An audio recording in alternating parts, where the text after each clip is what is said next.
Welcome, welcome, welcome. This is the Public Works Podcast. My name is Joseph Blackman. Today, I got a real treat for you. His name is Amir Cahn, and he is the CEO at SWAN Forum, which stands for Smart Water Networks Forum. Amir, say what's up to everybody. Yeah, thanks for having me, Joe, and really great to be here, be part of this podcast, and yeah, happy to answer any questions you have. For sure, man, for sure. So, I'm on LinkedIn a lot, and probably 3, 4 months ago, I started seeing this the logo that I see on your shirt and this whole swan thing. And I'm thinking, like, what is this? Like, who are these people? Like, Yeah, what are they about? Because there's so many nonprofits and like non-government type of organizations in our industry. But then I kind of looked a little bit deeper into it, and you guys actually had an event in my backyard in Phoenix, Arizona. I'm like, I got to go to that, but I'm like, oh, I couldn't make it at the time, but I see maybe I can go through for half a day or something. But I could tell all the companies that are in your network or your forum are like legit. They're doing cool things in the industry. But I want to hear from you. Like, give us a 30,000 foot view of Swan, what it is, and like what you guys are looking to do with it. yeah, no, so that's great, and that was a really good workshop, by the way. The whole focus was on smart oasis, doing more with less. So we partnered with the city of Phoenix, and it just had a lot of great content. Basically, Swan is a UK-based nonprofit, and we are the leading hub for the smart water sector. So we bring together the entire ecosystem where you have water utilities, engineering firms, big companies, startups, investors, all interested in accelerating the use of data solutions and water, wastewater, stormwater networks worldwide. So really, SWAN has two main goals. So the first is to be the central resource for smart water information. So we do a lot of sharing member case studies, different reports, having different events like in Phoenix. And the second is to really accelerate the sector. So we do that on a regional basis. We have an alliance in the Americas, but also one in Europe, Asia Pacific, India. And then there's certain hot topics that our members are really interested in. So yeah, like SWAN has been around since 2010. This is actually our 15th anniversary. And Legit. I think in a nutshell, we're there to help people make sense of all the noise that's out there in terms of like all the different solutions. And what I found is that you have to really simplify it and explain the how to. So like coming up with simple explanations, different playbooks, frameworks, that's what the industry really needs. Yeah, yeah. No, and I think one of the coolest things, and we'll talk about like the community aspect and why both sides should be in the same room. Yeah. But like being a business owner myself, those conversations that I have with potential, maybe sometime down the road customers are invaluable. Like I put so much weight on those conversations because I'm learning from those who have the problem I'm looking to solve. So, when I see the types of entities and the utilities that are in Swan, I'm like, oh, that's a pretty cool party to be at. Talk to us about the community aspect and why you went that route to be able to invite both sides in, those who are solving Yeah. problems and those who have problems, into the same room. Yeah, so everything we do is very utility driven. Like they're the end users of the technology. So we have like a separate utility advisory group. We have utilities on our council, but everything we do, every event is based on like people that submit abstracts, and like we don't allow sales pitches. It has to be like customer driven case studies. And so what I found is that it's great to have the technology players in the same room, and engineering firms like bringing everyone to the table. Like we have this huge water crisis. Like you need to bring everyone to the table. But what is interesting is that at all our events, like technology is only one piece of the puzzle. Like you also have to talk about the people side, the process side. And I know on your podcast, that's also something you focus on, you know, hearing the human side of water. Yeah, yeah. And you've been at this for over a decade. What Yeah. what was the inception? What made Amir go, you know what? Yeah. I'm gonna start this, this Swan Network forum and see Yeah. where it goes. Well, so I didn't start Swan. It's a bit confusing because the person who did start Swan, or one of the founders, is also named Amir. So sometimes people get Oh, that confused. okay. Interesting. Yeah. Yeah, a guy named Amir Cahn, who was actually like my first boss in the smart water sector. Like my background was not in like smart water, but more like limnology, like environmental science, studying like lakes and rivers. So I grew up in Seattle, Pacific Northwest, and like what got me into water. I love how that's like an important question, by the way, like what got people into the water sector? Because a lot of times you find that people like fell into water, they didn't really like dive in. Like I wasn't looking to work in the utility sector. Yeah, And yeah, so yeah. I was just really like attached to salmon because like I had a lot of Northwest pride and like learning about like wild salmon and how they're almost extinct, which is really sad. And it's kind of like a canary in a coal mine for humans. So I started like studying about lakes and rivers. I did like a master's at Indiana. And then basically I was born in Israel and I moved when I was like 5. And I knew that Israel is doing a lot of innovative things in the water sector, like desalination, drip irrigation, water reuse, all that. So after grad school, I moved to Israel, and I was working for a startup called Takadu, and that's the other Amir. He was the CEO of Takadu. I never heard of SWAN before, Smart Water, but basically Amir saw that I was really interested in like policy and things like that. That was my background. He's like, hey, can you help me out with Swan? So I started like working, as a research analyst, became the research director. And since 2016, I've been the CEO or director of Swan. Wow, wow. And it's interesting when I look at like your website, go through your LinkedIn, it kind of looks and feels and smells like a startup. It looks Yeah, like, yeah. those We like fast that. moving, pivoting companies that like are out of Silicon Valley and like, you guys get it. Um, what do you say to those, I would say legacy companies that like don't move like a startup and this Yeah, 400,000 pound gorilla that like doesn't change yeah, and can't get a PR pitch out in 2 days because it takes 18 months worth of bureaucracy. Like what do you yeah. what made you think like a startup in the water space? Well, one, I could never work for one of those companies. I would just get like too frustrated. And I think it's a challenge because it's not just companies, it's utilities too. Like the red tape, the bureaucracy, slow to change, afraid of when you say like trying new things or it might fail. But you have to fail if you want to be open to failing. One of our partners, I love citing them. It's called the Institute of Brilliant Failures, and they have like a chief failure officer, and he Okay. defines fail as like first attempt in learning. So like Mm, you can't innovate unless you're willing to do these things.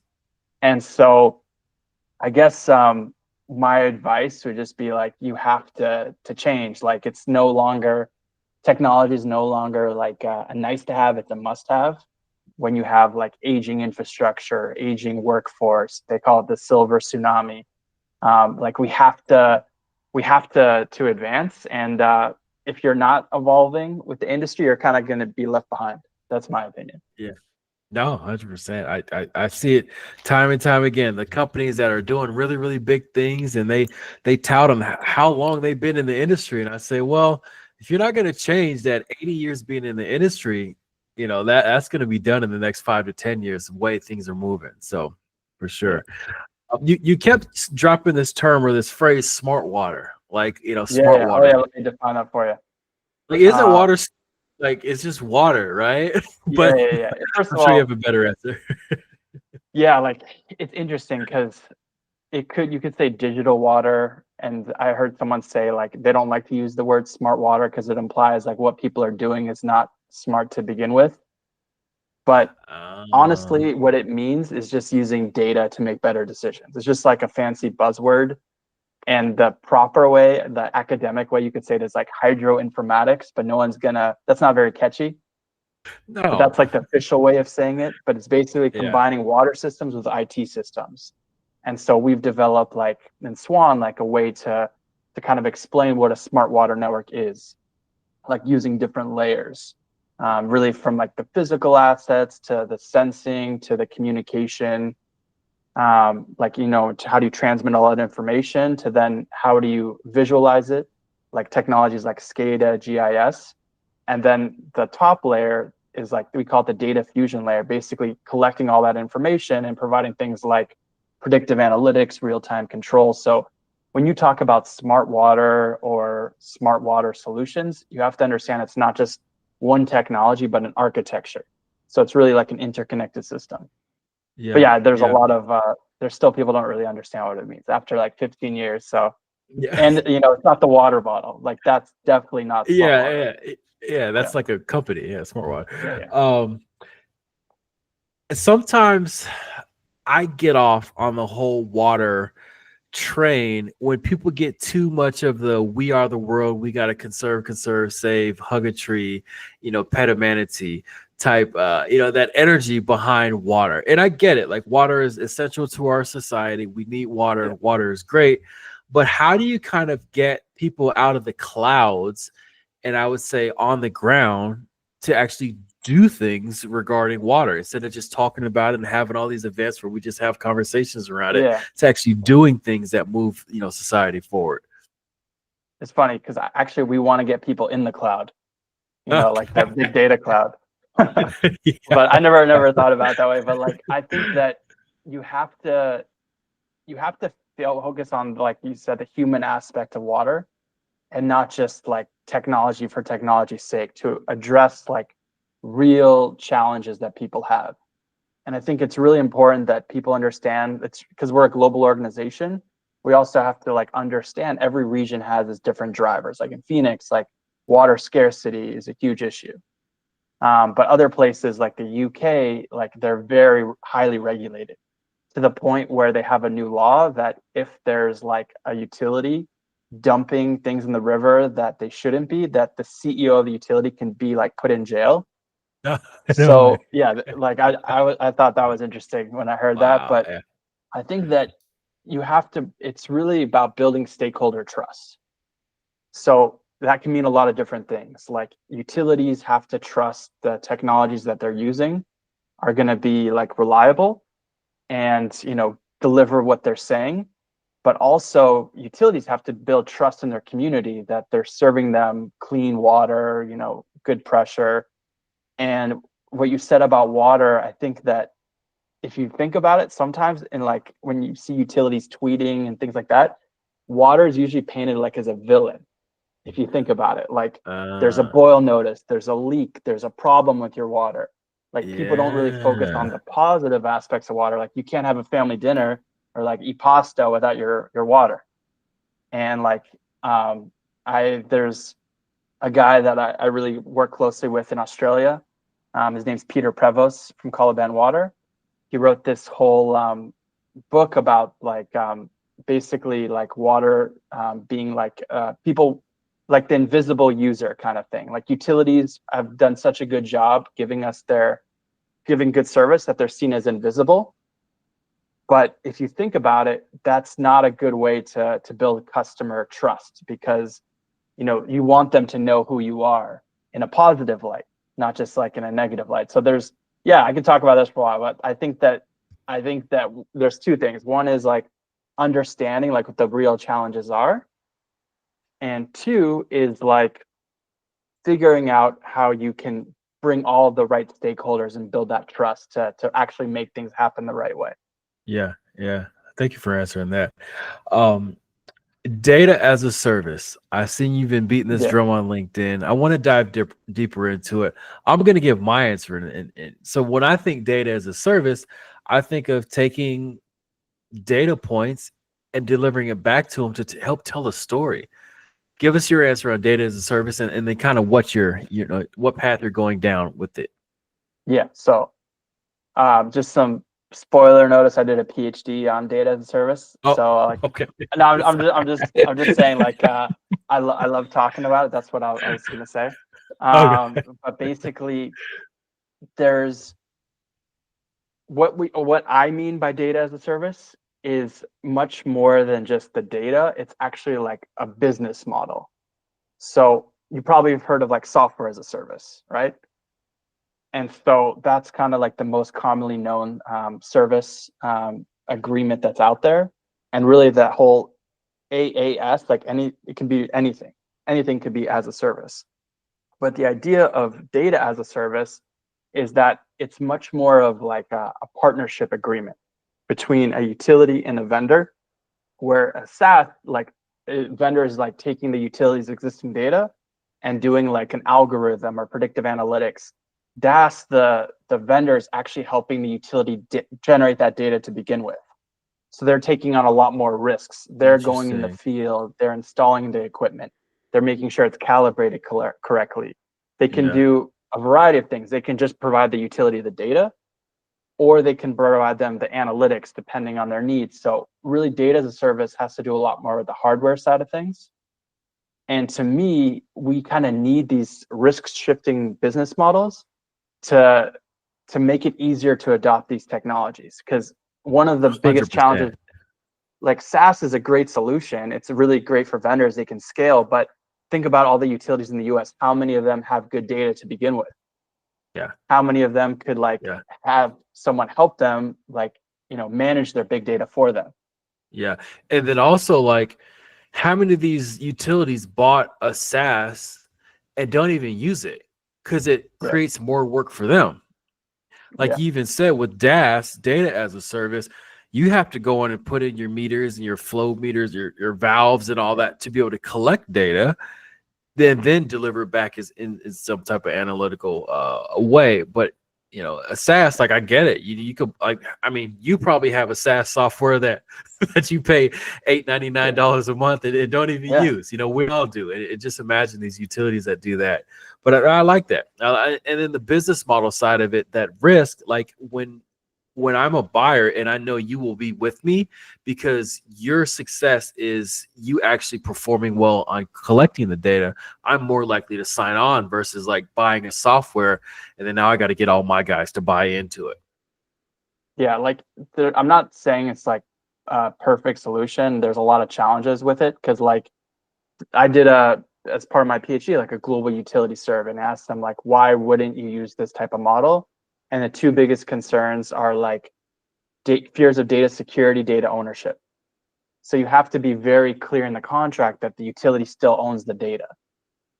And you have to really make sure that you define like roles up front, like, who's responsible if there's like a bad event, like let's say like a sewage overflow, and like the software, the hardware didn't detect it. So these contracts are based on service level agreements, SLAs. So instead of like just paying for like let's say like a sensor and then kind of installing it on your own, you're paying for like data availability, data uptime. And so it's a different type of contract. And there can be fines on the vendor for like poor performance. Like, hey, you're it's not like transmitting data how it should be. But the real core issue is that utilities want to focus on their core competency. And Yeah. that's not like replacing a battery in a meter, or making sure like an antenna is pointing the right Yeah. direction. Yeah. And That's so it's really it's not that like innovative, because it's just doing what every other sector is doing. right. Like, you think about like every other sector, like I like to give examples like Netflix, Spotify. Like, they went from you really wanting to own your own things like DVDs, CDs, Yeah. to just Yeah. wanting that on-demand outcome. Yep. The Yeah. I don't want to music, own it. I like just want to use it. Yeah. every industry is going to the service approach, but it's not just software Yeah. as a service. It's like they're still managing the hardware that you need in the first place. Sure. Like the best, And yeah. I No, go was for saying, it. like, because I shoot video with editing software, now it's cloud based. Before I would buy it, it would come on a couple of DVDs and I'd load them up on the computer and I owned it. Now it's cloud based, but what that means is that the provider of the software, they have to perform, meaning that their software has to work, it has to work right, it has to Yeah, do exactly what I need it to do, and it's not yeah, my problem anymore. It's theirs. And to be honest, like I like how it stays updated and it's always available and ready to use yeah, because they have to. yeah, Yeah. exactly. And like I think that like a good example of DaaS versus SaaS is Uber. Mm, So basically, they are still, if you think about it, like they're still managing the car. They're still managing the yeah. hardware aspect of it, because you expect when you get in the ride to have like a car with like gas that will Yeah. get you to like point A and point B.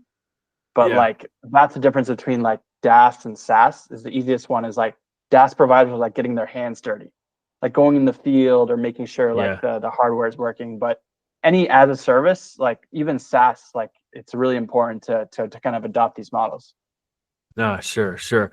And these forums that you have across the country, across the world, Yeah. what happens at these forums? What are the conversations like? And then, like, let's say somebody signed up, whether you're a private company or a utility, what would they look to get out coming out of one of these?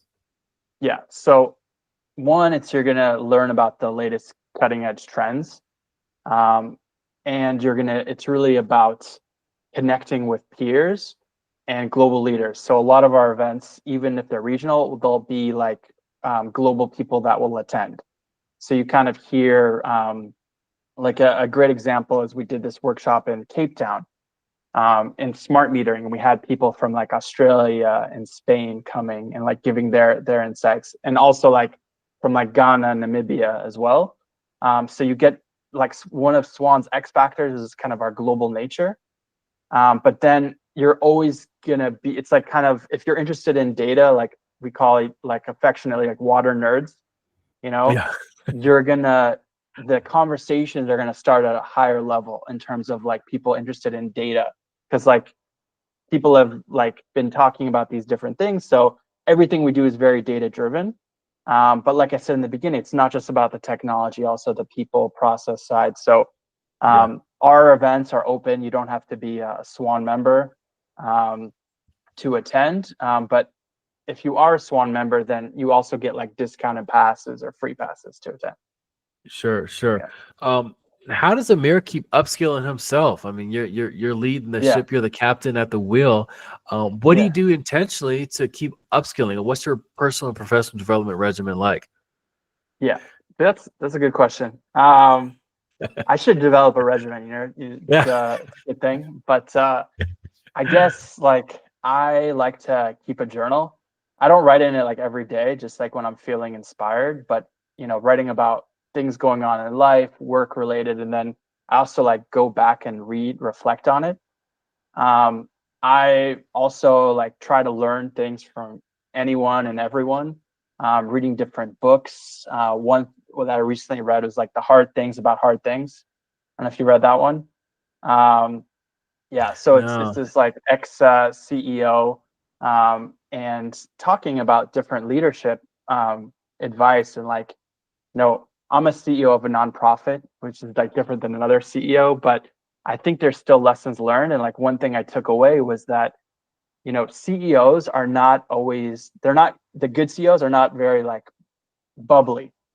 They really are good at like delivering like harsh truths in a nice way, but maybe yeah, not always in the nice way. But basically, sure, they're going to be efficient, but they're not always going to be your best friend. And I'm not yeah, saying that I don't want to be like that, but it's just lessons learned that you have to really like scale. You have to do things a bit differently.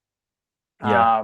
And yeah, so I would say What? that like personally, I also try to like stay active. I like bike to work, Okay. um, try to swim now and then. But yeah, I'm sure there's things I could do better. What would you say? Like, let's say you're giving advice, and they ask you, what should be the breakdown? Should I read, as the CEO of a nonprofit, should you read Yeah, more like nonfiction, like business, type books, or should you read water documents or water books? Like, which yeah, one do you want to get better at? yeah. Like I think it really depends. I think you can learn from everyone. Like and like I mentioned, that Institute of Brilliant Failures, they're not in the water sector, but like they're doing something that touches everything.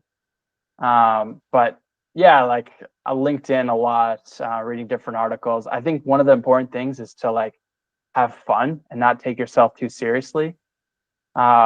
So I think that that's an important lesson learned, and like we try to incorporate that into Swan too. And it's not your like stuffy or like dry water event. Like we'll play music. Yeah. We'll Thank you. Yeah. you know, we'll play like we'll make like jokes about like panels. You know, like basically yeah, just like using like puns and things like that. But Yeah, I yeah. think the industry needs that because it's a very serious problem, Oh, but you have to lighten it up. dude, I go to so many conferences a year, and I'm like, there's got to be a better way for us to do these in-person events. I mean, we Yeah, all yeah, we all get these lanyards that aren't like appealing. You know, we're yeah. walking through an exhibit floor and everybody's staring at each other's navel because that's where the lanyard is, or that's where your name is and That's company. true, actually. Like, there's Yeah, got to be a better way. Like, there's no, like you yeah, said, just liven it up, play some music from time to time. You yeah, know, let yeah. people So let their hair down. People flew across the country to come here. We don't want to feel and look and smell like business or a day job. You know, come yeah, on. yeah. There's like no ties really allowed at like SWAN events, Yeah. or if you do, you're gonna stand out. But like we have our 15th annual conference coming up this May in Berlin, Wow. and the whole theme is scaling smart water. And like we had like a planning committee, and they one of the things that they said is that you can't scale without a strong foundation. Yeah. So like having like reliable sensors, IoT networks. So we have this foundation to scale workshop, and it's like Back to the Future themed. You know, Okay. like I might or might not Yeah. come dressed as like Doc Brown. Yeah. We'll see. But Get the like, DeLorean out. Yeah. yeah, yeah, exactly. Like it's gonna make it more fun. It's just gonna like Totally. loosen people up. And you can still learn and provide value while having fun. So Yeah, yeah. yeah. That's so important. The international aspect that intrigues me. You know, Yeah, I've traveled the world in my days, and I've been to a lot of different countries. And this was before I got into the industry, so I didn't really have an eyeball for like water or infrastructure or public works when I yeah, was traveling. But now when I think back and look at pictures, I go, wow, that was pretty cool. That was really bad. But do you see a lot of the divide or even just the differences when you go from like the UK to the States to maybe South America to Africa to Asia, like yeah, Middle East? Like, do you see the differences, and kind of do you have to put on, okay, Amir's brain is in the States now. Okay, now I'm going to the Middle East. Now I yeah, have to put on the Middle Eastern brain. Like, yeah. is that a thing? So I have like a funny story. It's kind of a failure, but it was kind of also out of my control. Um, the short answer to your question is like yes, there's like sensitivities. And so last February we did I mentioned before like a smart metering workshop in Cape Town, and I didn't understand like realize that smart metering was a very politically sensitive topic. Oh, And we did this interesting. workshop at like a high end like hotel right in the marina, and someone came up to me and was like, there's like protesters outside, like picketers. I was like, what is this? It's like a SWAN event. Yeah. And they had signs that said like smart metering equals genocide. Wow. And I was like, that's pretty heavy. And then I was like trying to figure out like what is going on here. And apparently, like you probably heard about Day Zero that South Africa was facing. Yep. Yep. So as part of that, they were doing lots of drastic things. They didn't really know how to act. And one of them was installing these water flow restriction devices in people's houses, and it could like remotely shut off their water. And No way. so Wow. basically people at this workshop, they thought that smart metering were the same like water flow restriction devices, which they weren't. And so what I was impressed with was the city of Cape Town went and just talked to these people directly. So like, hey, this is private Mm, property, but come and talk to us, and we can like deal with this at the city. And we were able to actually like weave that into the conference and really wow. like focus on like how do you build this stakeholder trust. And people are like super sensitive because of what happened there, and they're super educated. So you just have to, that's an example of like things you wouldn't normally like think about, just to Yeah. be like Yeah. ultra aware. Yeah, Yeah, yeah. I'm sure there's some locations you go to where you'll say like, "Hey, we got this process or this company does this or that," and they're like, "Dude, we don't even have enough money to, you know, to filter it." So like, why, yeah, they're kind of 10 years behind or 10 years ahead. Who knows? But yeah, yeah, I'm sure there's different situations where you got to put a different thinking cap on. yeah, yeah, What would you say is like the biggest misconception about what you do? Like, let's say you're at a dinner party and somebody yeah, asks you, like, Amir, like, what do you do? And you say, I'm the CEO of SWAN. yeah.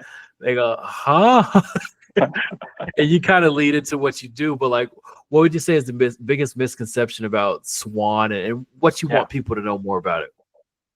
Okay, so one is kind of funny. There's like a SWAN Analytics that does like water Okay. quality like sensors. So people often get Uh-huh. us confused. Oh, But that doesn't happen that often. But I think the biggest misconception is because we talk about a lot of advanced things. I've heard someone say like SWAN is like a ivory tower, like a, Ivy League university, which we don't want to be seen as, and it's not really true, because we really cater to every different like utilities at different stages of their maturity. And a lot of people think that like smart water is just for like large utilities, um, which I've seen actually small and medium utilities are actually more agile and like easier to adopt these solutions.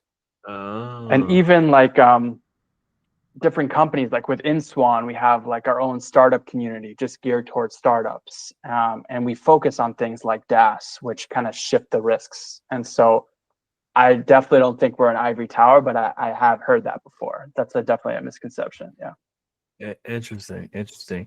Um, what will people look to get if they join Swan? Like, what are some of the, Yeah. I don't know, the monthly, quarterly takeaways aside from the events that they can get and go, huh, this can help me operate more efficient on both sides, public and private. Yeah. So I think from a utility aspect, it's really helping them with their digital transformation journey. And once an organization joins, like anyone in that organization can like go on our website, get access to all our materials. One thing, we're really open to people's feedback, and we're always evolving. So one comment we got is like, hey, you got a lot on your website, you know? And so we developed like a tool called Lighthouse, which is an AI, it's like ChatGPT just for our website. And you can Yeah, ask it a yeah, yeah. question and it will just pull up the resources you want. So I think that one great benefit is learning what the trends are, not just in your region, but around the world, and also being to upskill yourself. But it's really the biggest word I use is like community. Like you have the SWAN global community, and everyone comes to our flagship conference every year, the annual conference. But then within SWAN, we have these different hot topic areas like data as a service, energy efficiency, smart metering. And so you get access to people like you with that same kind of mindset.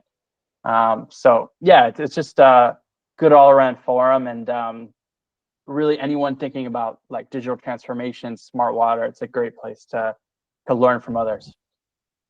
Yeah, I like it. I mean, even if somebody doesn't join, wholeheartedly or join in Yeah. whole, I think it's good for people to pass through Swan and just look Yeah. at what you guys have going. Because again, you look at the website, you look around, and you go, oh, they're thinking forward. They're not letting the slow Yeah. grind of bureaucracy slow them down. So I appreciate that.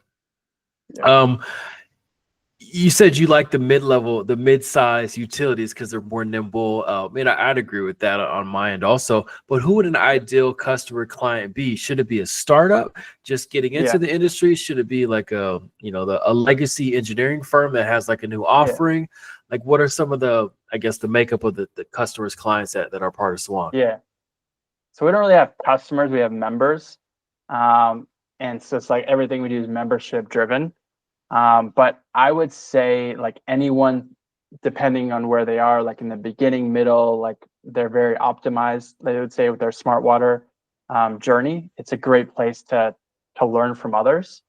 I would say like one place we're definitely looking to grow is really attracting more of these smaller systems, rural utilities to get involved with SWAN, and different regions. So we have like an Asia Pacific Alliance, and a lot of our members are from like Australia, New Zealand, Singapore, but like more members from like Southeast Asia. That's one of our goals. And we're like hosting a workshop in November in Sydney. So hopefully that will draw a lot of people. But yeah, like it's really open. Like we have a wide range of members. Sure, sure. What's your travel like, man? Are you ever like Yeah. not living out of a suitcase? Yeah, so I would like to be more. I have two small daughters, like a 5 year old and a 1.5. So Oh I'm yeah. lucky. If I get to travel. Like I travel like 4 or 5 times a year. Oh, that's not bad. Yeah, it's not bad.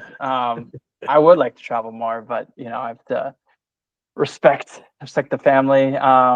Actually, one place I go a lot is Singapore. Okay. So Singapore, the government PUB, Public Utilities Board, they're very advanced, and they have a Singapore International Water Week. And so I'm on part of this planning committee, so I have to go to like Singapore twice a year, every 2 years. Wow, that's Yeah, good. I would like to travel more. Yeah, You yeah, really and like, it's you probably know this too. go Like, ahead. there's a water event every single day. Like, if you wanted to, there might be even be more than one. You know, like the I our goal is try not to overlap, but it's like yeah. really, especially like in the springtime, it's like nearly impossible. No, my mentor told me, he's like, dude, you could do a show every week if you want it. Like Yeah, every week if you yeah, want it. yeah, And I feel, and again, I'm a sole proprietor. I fill up my calendar with things I might want to do or I will yeah, for sure do. And like I look at the whole year and it'd be like 40 weeks full. And I'm like, no, I'm not doing 40 weeks on the road this yeah, year. yeah. So I have to tailor it back. Yeah, But you probably travel way more than I do. Yeah, I but you know, there will be a point where I can develop a good enough team like you to where I don't have to yeah, for sure. Because yeah, yeah. of course I'd love to go to Cape Town again. Yeah. We are going to do Cape Town, by the way, February 2026. So, like, I'll let you know about that one. But yeah, Yeah, let me know. Let me know. All right. I always like to leave a space on the show for you to thank mentors that you had along your journey. And then yeah. I want you to give a word of inspiration and motivation to your water counterparts across the world. All right. Yeah, I have a lot of mentors. Like, from different parts of life. I guess some that stick out to me, like there's I mentioned him already, but Peter Prevost, he's like this Australian utility. There's a guy named Tertius Rust. He's like an innovation consultant. Um, a guy, he's retired now from the water sector, but he was like a council chair when I became the director. His name is Ken Thompson, from Jacobs. Um, Also, like I consider some of my coworkers like mentors. Like there's a lady named Shirley, who's like the SWAN senior advisor. But like, I think one thing that all these people have in common is like they're just really good sounding boards in terms of like giving advice. They're very grounded. You know, they'll tell you basically like, let's unpack the challenge, let's map it, just like very systematic, and like nothing like phases them. But also like I really appreciate people that like want to push the boundaries, that really want to, because that's what SWAN is about too, like pushing the boundaries. Like, you know, Sure. we have this crisis, like what can we do to work together towards overcoming it? Sure. Sure. um yeah, that's a good question. I think, yeah, so I have like my own like kind of quotes I live by, but like I think one is, if you build it, they will come, you know, like from Field of Dreams. But I apply it to like when you're doing like a strong agenda for a workshop or a conference, or like even like a virtual call. If you get like the good speakers, like you do probably do the same, and just let that like do the marketing for itself.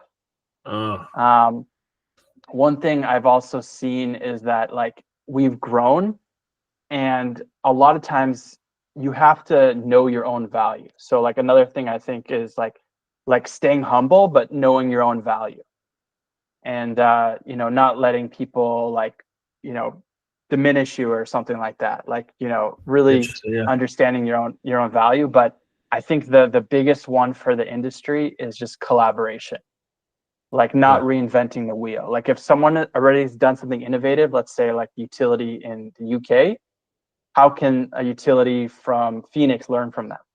Yeah. And like sharing those stories. That's my biggest advice in the water sector. Like you're not on your own. Like there's people that have been there before you and that can like share advice. And a lot of times they want to. Like I'm amazed by SWAN members, like how much they want to do like research reports and like help people like avoid the pitfalls that they went through. Yeah. But like one thing we always like, our tagline is like basically like let's collaborate to like reinvent our water future, because I think Yeah. that's the point we're at right now. We can just kind of accept how things are going or we can really try to make a change, to make an impact, like you said, doing what we preach. Yeah, yeah. Where's Swan going? Let's say we drew up you don't have to give up all the goods, but where would you like to see it go in the next 5 to 10 years? Like, do you have brick and mortar sky rises in Yeah. every city? Like, the 20,000 members? Like, what are you Yeah. thinking? I mean, I would just like smart water, like organizations like SWAN to just be a no-brainer. Like you don't have to like convince people of the value. They just see it like automatically. It's a And household name, yeah, I think that I don't know if like the answer is to have like 100 employees, because it's like scary thought for me as like CEO. But like I think start like staying small but mighty. And then you think about like we think about SWAN like a startup, like you said. Like I love that you said that about our website, by the way. Like I put a lot of pride into that website. But I think like evolving with the industry, that's where I would see SWAN, and really being a point where anyone, no matter like where they are, can get good resources that they want. Like one idea I have, by the way, if you really want like the truthful answer, is Yes. like a SWAN Academy. Okay. Like basically, if you think about like what you're doing, like kind of e-learning, but like Yep. gathering all this into one place that someone can like get answers, like what is my non-revenue, how do I determine non-revenue water, like getting all these Yeah. expert insights into like one platform, I think would be Yeah. incredible, because like you won't have to go like look in all these places. You could just go there and like upskill yourself through training, and like maybe it also involves Yeah. like working with people like yourself. Yeah. Yeah. No, but that 300 episodes with 7,000 answers for sure. Yeah, you need some Okay. AI to go through some of that. Yeah. I know. I like that chatbot. I created a chatbot for the industry also. It's got Yeah, a cool. couple thousand conversations on it so The far, coolest but thing about that chatbot, by the way, it was developed by a young professional. Shout out to Kadar. Like he used to work at a company called Ketos. He's like, I have this idea, and he just did it from A to Z. And so yeah, that's also like a thing where I would like to see like more of these like amazing young professionals like shine and sure, get involved in the sure. sector. That's where the industry needs, really. Totally. I think I could talk about this for 2 hours, but I do think we need to give more of the reins or the keys to the younger generation coming into it, and take away some of the responsibilities of those who are, Yeah. like it's kind of, when your parents get to a certain age, you got to start taking the keys from them. Like, hey, pops, like, like you Yeah. can't drive anymore, man. Like, it's our turn. All right, let's say I'm coming to town. I'm coming to Israel, and I Yeah. text you ahead of time. I say, Yeah. Amir, where can I get the best burger in Israel? And also Seattle, since you're from the Pacific Yeah. Northwest. So definitely Seattle is going to be easier for you. But Israel, there's a good place called Fat Cow. And they're just like small but delicious hamburgers. And like Seattle, where I grew up, there's like a chain called Kid Valley. And what's great about them is that's not just burgers, but like incredible shakes. So I like it. that's Yeah. that's probably easier for you. I recommend. A little bit easier. All right, Yeah. Amir. Well, thanks for hopping on. Where can we find Yeah. more about Swan, and where can we find Yeah. all your links at? Yeah. So our website, LinkedIn, I kind of plugged it a little bit, but like if you want to make some overseas travel, we're doing our annual conference in Berlin, and the next one will be in the US. So that will be a lot easier. But I think definitely like feel free to reach out to myself, my colleague Maddie, who's our Swan Americas manager. I can give you her email too. And yeah, I look forward to learning what's new and hearing the podcast. Sure, sure. Well, Amir, once again, thanks for hopping on the podcast. To all the listeners out there, make sure you share this with somebody who you think needs to hear it. Amir, this has been the Public Works Podcast, and thank you everybody for tuning in.